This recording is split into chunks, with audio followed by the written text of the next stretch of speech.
Los tipos de cargas que actúan sobre las estructuras para edificios y otras estructuras pueden clasificarse en términos generales como cargas verticales, cargas horizontales y longitudinales.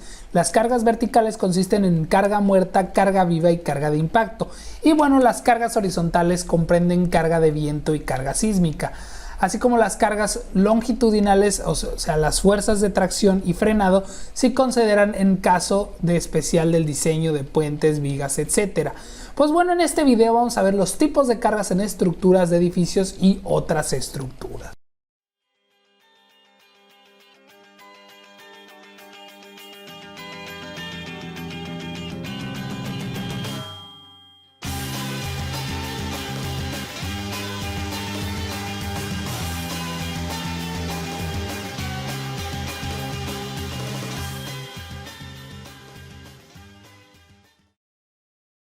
Hola, ¿qué tal, constructores? ¿Cómo están? Yo soy el arquitecto Jesús Arroyo. Bueno, estos planos constructivos donde hablamos de todo lo influyente en el mundo de la construcción, arquitectura, y bueno, pues parte de esto son los tipos de cargas de edificios. Y es que en una construcción de edificios, dos factores principalmente considerados son la seguridad y la economía. Si las cargas se adjudican y se elevan, la economía se ve afectada. Si se considera la economía y se toman menos cargas, se compromete la seguridad. Esta es una ley básica. Así que la estimación de varias cargas actuando es calculada con precisión. Es lo que les he platicado en otros videos de la dosis mínima efectiva, ¿no? Porque si le metemos mucha varilla de más o etcétera, pues lo único que va a hacer es que se va a hacer más caro el edificio. Y es que el código estándar de inicio, pues nos marca que las cargas de diseño mínimas para edificios y otras estructuras especifican varias cargas de diseño para edificios y estructuras. Y este tipo de cargas que se especifican en varias normas son las cargas muertas, las impuestas de viento, en algunos lugares de nieve, sísmicas, especiales. Y bueno, en el caso de las cargas muertas, la primera carga vertical que se considera es carga muerta, puesto que son cargas permanentes o estacionarias que se transfieren a la estructura a lo largo de la vida útil. La carga muerta se debe principalmente al peso propio de los miembros estructurales, tabiques permanentes, equipos permanentes fijos y el peso de diferentes materiales, y consiste principalmente en el peso de los techos,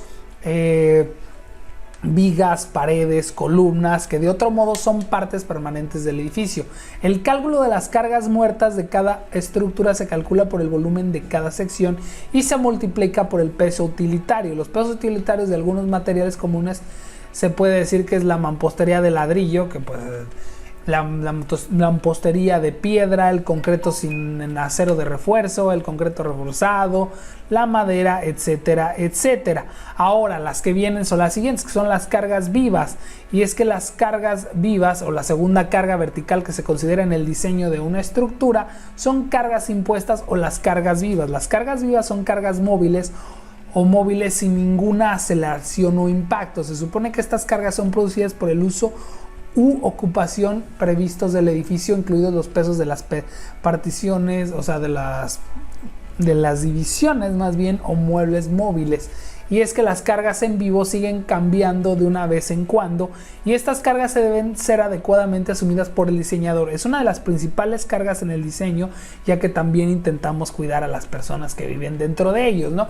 Y los valores mínimos en las cargas vivas se deben asumir en muchas partes, vienen lo que son los reglamentos o las normas de cada lugar, y además de códigos. Y bueno, existen varios códigos de valores en cargas vivas para los siguientes tipos de ocupaciones, ya que no son los mismos.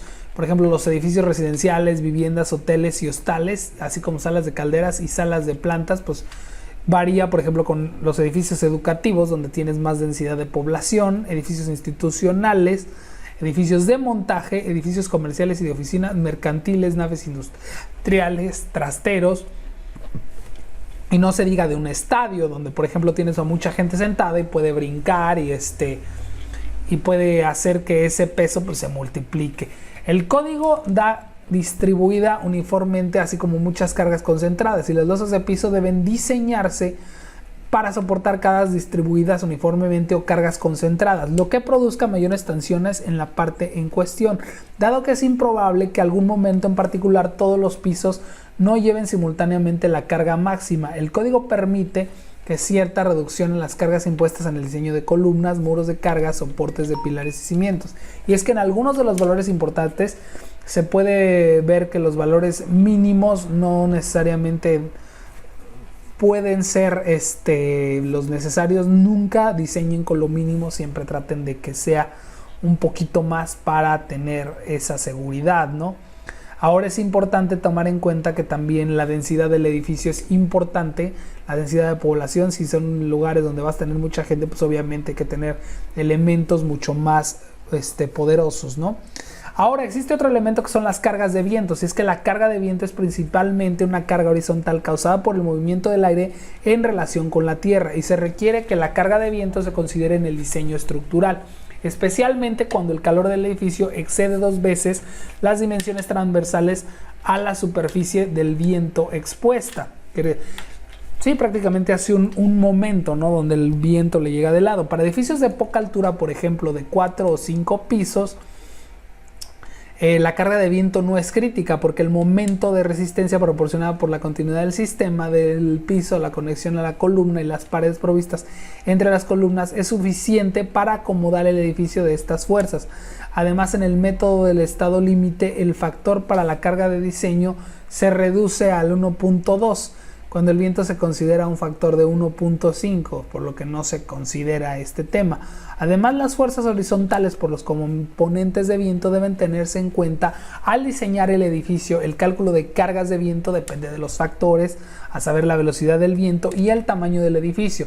Los detalles completos del cálculo de la carga de viento en estructura se dan en muchas tablas o muchos elementos con sus calculistas, y bueno, usando el código de color se ven los diferentes elementos de viento. Por ejemplo, elementos como el coeficiente de riesgo, coeficientes basados en el terreno y la altura, el tamaño de la estructura, el factor de la topografía, la presión del viento, que puede ser también importante. Ahora están las cargas de nieve, ¿no? Y las cargas de nieve constituyen las cargas verticales en el edificio, pero este tipo de cargas se consideran solo en lugares donde cae nieve. Y bueno, pues ahí hay que tener algún especial cuidado. Aquí en México no cae nieve, pero por ejemplo en Estados Unidos, en algunas partes de Chile y Argentina, todas esas partes pues deben de tomarse en cuenta. Y bueno, las fuerzas sísmicas también es importante, tanto en fuerzas verticales como horizontales, el edificio, la vibración total causada por el terremoto puede resolverse en 3 direcciones mutuamente perpendiculares. Generalmente se toman como direcciones verticales y 2 horizontales. Y es que el movimiento en dirección vertical no causa fuerzas en la superficie de manera significativa. O sea, si hay un movimiento así. Pero si hay un movimiento horizontal, el edificio en el momento del terremoto debe considerarse durante el diseño. Y es que la respuesta de la estructura a la vibración del suelo es una función de la naturaleza del suelo, de la cimentación y el tamaño y el modo de construcción. Y además la duración e intensidad del movimiento del suelo también es importante, y proporciona detalles de dichos cálculos para las estructuras que se encuentran sobre suelos que no se asentarán ni se deslizarán considerablemente durante un terremoto, ya que se puede llegar a aceleraciones sísmicas para el diseño a partir de un coeficiente sísmico que se define como la relación de la aceleración de un terremoto y la aceleración debida a la gravedad para las estructuras de concreto monolíticas ubicadas en diferentes zonas sísmicas que no tengan más de 5 pisos de altura, y un factor de importancia menor que una de las fuerzas que no son tan críticas, ¿no? Otras cargas que tienen efectos y que actúan sobre las estructuras pueden ser los movimientos de las cimentaciones, el acortamiento axial elástico, la presión del suelo y el fluido freático, la vibración, la fatiga, y bueno, también el impacto, las cargas de erección, los efectos de concentración de tensión debido a la carga puntual de elementos, etcétera, etcétera, etcétera. Bueno, pues estas son las cargas más influyentes en los edificios. Espero que les haya servido para que lo tomen en cuenta, sobre todo para aquellos que son autoconstructores y que lo hacen que piensan que es muy fácil cuando construyen en edificios grandes. Pues también hay que tomar en cuenta todos esos detalles. No es lo mismo un nivel residencial, y eso ya se los he platicado en otros videos. Por mis partes es todo. Muchas gracias por sus likes y sus comentarios. Nos estamos viendo. No se olviden darle a la campanita y suscribirse a todos. Gracias.